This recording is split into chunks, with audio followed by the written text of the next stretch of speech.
झालक र झिली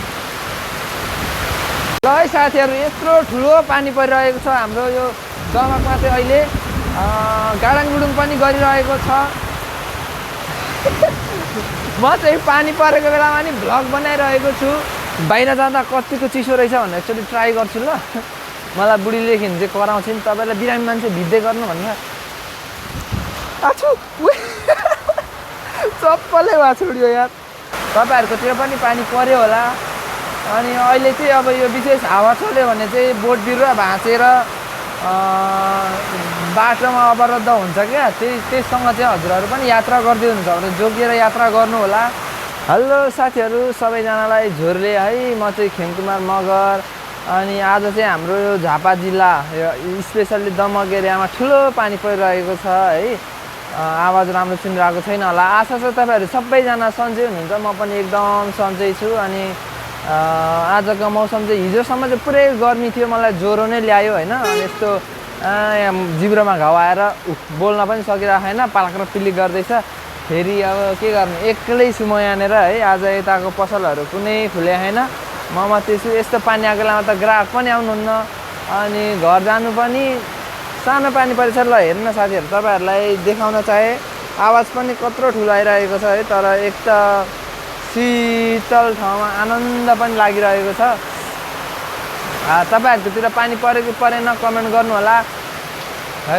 यार मजाले पानी पऱ्यो यार आमामामा ल हेर्नु त साथीहरू है ओहो ठुलो पानी पऱ्यो नि मैले अनि अघि नै बुद्धि लगाएर बाइक चाहिँ यता छिराएको थिएँ धन्न न ओहो ल हाम्रो पसल यतातिर छ है ट्याक्का लगाएर अनि अब पानी चाहिँ यता परिरहेको छ ठुलो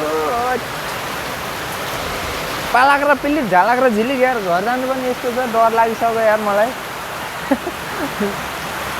अलिक असुरक्षित महसुस हुँदो रहेछ जे शीतल चाहिँ हुने भयो हिजोसम्म यतिखेर पसिना हुन्थ्यो आज चाहिँ अब पसिना चाहिँ नआउने भयो तर यो गाडाङगुडुङदेखि चाहिँ अलिक डर लाग्दैछ आज एक्लै भएकोले गर्दा अब छिमेकी पसलहरू कुनै खुलेको छैन मैले चाहिँ खोलेको छु तर ठुलो पानी आयो मामा यार धन्न न असिना र हावा चाहिँ आएको छैन नभए यहाँ बसिसक्नु हुँदैन थियो आमामा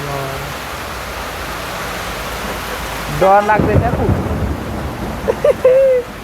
घर जाउँ जस्तो लाग्छ के गर्नु यस्तो पानीमा गएर म भिजेर मरिहाल्छु तपाईँहरूले मेरो आवाज सुनिरहनु भएको छ कि छैन यो माथिको टिन कराएर सायद डिस्टर्ब आएको होला त्यसको लागि म क्षमा चाहन्छु अनि अब भ्लग बनाउनु चाहिँ मजा लाग्दो रहेछ क्या धेरै समयपछि बनाएपछि अनि पछाडि देख्न सक्नुहुन्छ हाम्रो पसल हो यस्तै छ हाम्रो पसल चाहिँ है अब यस्तो पानी आएको समयमा त कस्टमर आउनुहुन्न पानी रहेपछि आउनुहुन्छ कि अब बन्द गर्ने कुरा त भएन हिजो चाहिँ म बिरामी भएर पसल बन्द गरेको हो अनि आज चाहिँ खोलेको अलिक तङ्ग्रिने भएर तर लास्टै डर लागिरहेको छ यार यो पालक र पिरिक झालक र झिलिकदेखि म एक्लै छु यहाँ कोही छैन मेरो अगाडि है सबै आफ्नो घरतिर बस्नु भएको यता अङ्कलहरू पनि घरभित्रै आनन्द यता पनि अनि म मात्रै पसलमा यो पालक र पिलिक गर्दा चाहिँ जस्तो फिल झन् केटाकेटीहरू खेलिने हात यता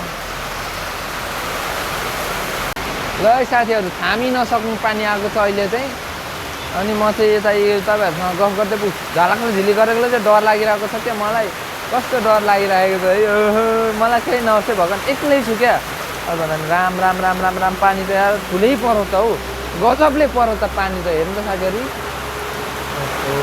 ल आछु ल है ल गजबले पानी पऱ्यो आज दमक साइडमा तपाईँहरूकोतिर पनि पानी पऱ्यो कि परेन कमेन्ट गर्नु होला कहाँबाट भिडियो हेरिरहनु भएको छ यस्तो पानी पर्दा नि गाडीहरू हिँडिरहेको छ आमामा पानी गजबले परो साथीहरू ल मरिने रहेछ अब त बगाउँछ कि क्या हो आज त डुबाउँछ कि क्या हो बडो गजबका साथ पानी पऱ्यो यार झालक र झिलिक चाहिँ ठुलै आउँदैछ यस्तो पानी आउँछ भने थाहा पाएको भए त म आउँदिनँ रे बरु यार अघि नै सकि नसके आइदिएको कामै लागेन नि त अब हेर बिना पत्तामा अहिले एक्लै भएँ म पसलमा हुन त एक्लै भएर के हुन्छ है अनि हाम्रो पसलतिर यस्तो छ है, पसलको नजारा यस्तै छ। तपाईहरूलाई यो चाहिन्छ भने कमेन्ट गर्नुहोला। मेरो बुढीलाई सम्झाउन चाहन्छु यार, बुढी भए त कमसेकम आबै भन्दै सँगै बस्न त हुन्थ्यो।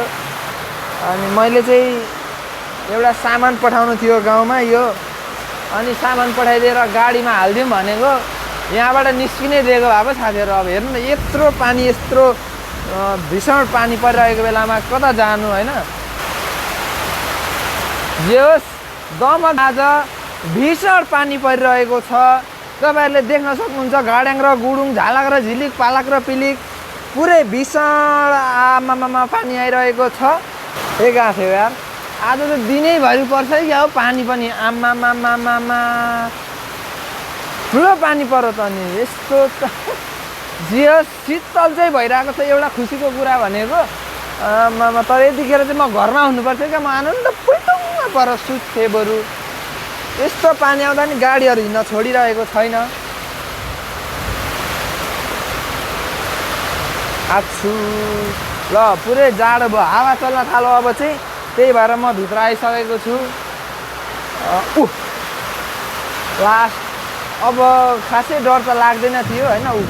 यो गाडाङ गुडुङ गरेकोले मलाई डर लागिरहेको छ, के गरौँ होला। यहाँ पानी चुहुँदो रहेछ यार। ओहो ल, अब भाडामा किटकिट गर्ने बेला भइहालेछ नि। यस्तो पानी चुहुँदो रहेछ, मलाई थाहै थिएन। अहिले चाहिँ पानी सँगसँगै हावाहुरी पनि चल्न थालिसकेको छ। यो दमकको कृष्ण मन्दिरमा पुरै है, तपाईँहरूको हेर्न सक्नुहुन्छ। बिचरा उहाँ आन्टी हो कि अङ्कल हो, उहाँलाई इलेक्ट्रिक साइकलमा निकै नै गाह्रो भइरहेको देखिन्छ। अनि अहिले चाहिँ धेरै हावाहुरी पनि आएको छ, मलाई पनि भिजाइरहेको छ पानीले। ल हेर्नु साथीहरू, पानीसँगै हावाहुरी आउन थालिसकेको छ। मौसम त चिसो चिसो छ, तर तपाईँको भन्नुपर्दा चाहिँ अलिकति गाड्याङ गुडुङले चाहिँ डर लागिरहेको छ। यसरी कमेन्ट्री गर्नु मजा आइरहेको छ। झल्याक झुलुक चाहिँ धेरै नै आइरहेको छ। आमामामामा ल, मलाई पारिबाट है यो भाइ के गर्दै होला भन्दै होला। एक्लै छु, अब रमाउनु त पऱ्यो नि। धन्न न भ्लग बनाउँदैछु आज, तपाईँहरूसँग रमाए जस्तै लागिरहेछ। भलै तपाईँहरूले अहिले नहेर्नु भए पनि होइन, मलाई चाहिँ सँगै हुनुहुन्छ जस्तो लागिरहेको छ। जतिले पनि हेरिरहनु भएको छ है, साथी महसुस हुँदो रहेछ क्या यस्तो गर्दा चाहिँ।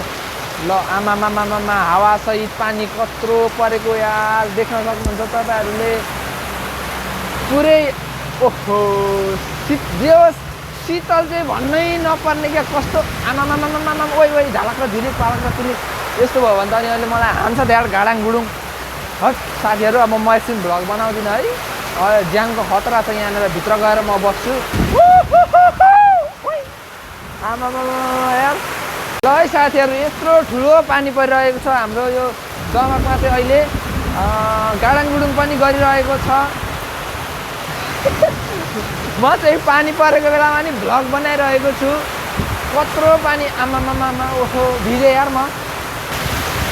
आमामामामामामा। ओइ झालक र झिलिक। ल अब चाहिँ म भित्र गएर बस्छु। तर साथीहरू यस्तै छ, पानी पर्यो आज, ठुलो पानी पर्यो। म एक्लै छु यहाँनिर, तपाईँहरूकोतिर पनि पानी पर्यो होला।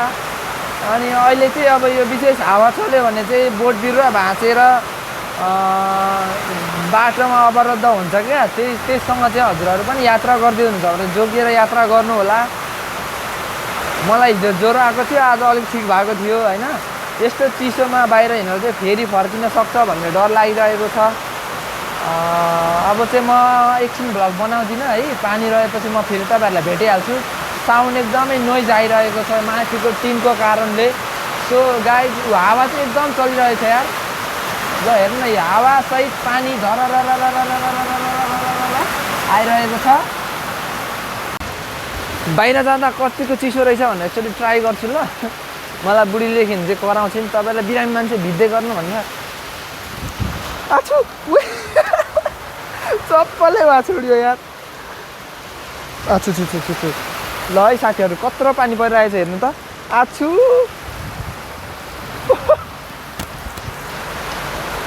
मोबाइल पनि भिज्यो, म पनि अलिकति भिजेँ, सरी। ल साथीहरू, अहिले चाहिँ एकदम पानी रहेर छ्याङ्ग मौसम भइसकेको छ होइन। लगभग 1.5 घन्टा जति पानी पर्यो अनि अहिले एकछिन छ्याङ्ग भएको मात्रै हो, फेरि एकछिनमा आइहाल्छ जस्तो छ पानी। हेर्न सक्नुहुन्छ कस्तो क्लिन भएको छ भनेर चाहिँ अहिले चाहिँ होइन। ल एकदम राम्रो वातावरण भयो, शीतल भइरहेको छ। फेरि अब घाम लाग्यो भने चाहिँ ओभर गर्मी हुन्छ, फेरि यो यही पानी परेकै बाफ माथि निस्केर है हप हप हुन्छ। जे होस् अहिलेलाई चाहिँ यो पुरै वातावरणमा लागेको तुवालो पनि हटेको छ अनि त्यसपछि शीतल पनि भएको छ, कति आनन्द भएको छ होइन। यो बेलामा चाहिँ कतै टुर जानु जस्तो फिल, यो यस्तै मौसम हुँदा चाहिँ कति राम्रो छ। अझै पनि पानी फाटाफुट्टा छिटाउँदैछ। सो पानी पनि रहिसकेको छ। आज चाहिँ पानी परेकोले गर्दा थोरै जोस जाँगर आइहाल्यो भ्लग बनाउनको लागि। सो गाइज अब फेरि नेक्स्ट भिडियोमा भेट्नुपर्छ। आजलाई चाहिँ मैले यहीँ बिट मार्न चाहेँ। जानुभन्दा अगाडि च्यानलमा तपाईँहरू नयाँ हुन्छ भने च्यानललाई सब्सक्राइब गर्नु होला। भिडियो कस्तो लाग्यो अनि लाइक कमेन्ट सेयर गर्न नबिर्सिनु होला। अनि तपाईँहरूकोतिर पानी परेन, अहिलेको मौसम कस्तो छ त्यो पनि कमेन्ट गर्नु होला भन्दै मेरो बेबीलाई सम्झाउन चाहन्छु। त्यसै गरी मेरो सम्पूर्ण फ्यामिलीहरूलाई सम्झिँदै आजको लागि चाहिँ यहीँ बिदा माग्न चाहेँ। सबैलाई धेरै धेरै सम्झना अनि मिठो माया भन्दै छुट्टिन चाहन्छु। By by guys, by.